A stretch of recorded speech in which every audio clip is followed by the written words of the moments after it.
আমার এখনো মনে আছে যেদিন আমাকে ঘুম থেকে ছেড়ে দেওয়া হয়, আজকে খোলামেলা বলছে এগুলো, আস্তে আস্তে সবই বলে দেবো ইনশাল্লাহ। যেদিন আমাকে ছাড়া হয়েছে ওই দিন আমাকে বলা হয়েছিল যে আমি যদি ঘুমিয়েও থাকি তবু আমাকে ঘুমের মধ্যেও মনিটর করার জন্য মানুষ থাকবে। রাস্তাঘাটে যাওয়া তো বহুত দূরের কথা, বয়ান দেওয়া তো বহুত দূরের কথা, মাহফিল করা তো বহুত দূরের কথা, দাওয়াতের কাজ করা বহুত দূরের কথা, মিম্বরে দাঁড়ানো বহুত দূরের কথা। তুমি আমাদের চোখের মধ্যে থাকবা যখন তুমি ঘুমের মধ্যে থাকবা।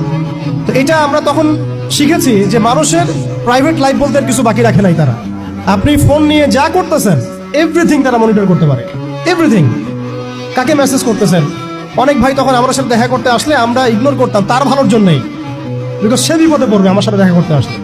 এবং আপনি যেটা বলবেন সে বলার জায়গাটা আপনাকে দেওয়া হয় না, রাখা হয় না, আপনি ট্রিগারের সামনে আছেন।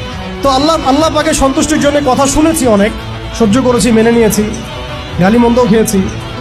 আর এটাকে সুন্দর করে নাটক সাজানো হয়েছিল যে পারিবারিক কলহের কারণে আত্মগোপনে চলে গেছে। তো পারিবারিক কলহের কারণে আত্মগোপনে আমার সাথে আরো 4 জন কিভাবে গেল, আমার গাড়িও বা কিভাবে গেল, আর বাংলাদেশের গোয়েন্দা সংস্থার হেডকোয়ার্টারে আমার লাস্ট লোকেশন কিভাবে পাওয়া যায়।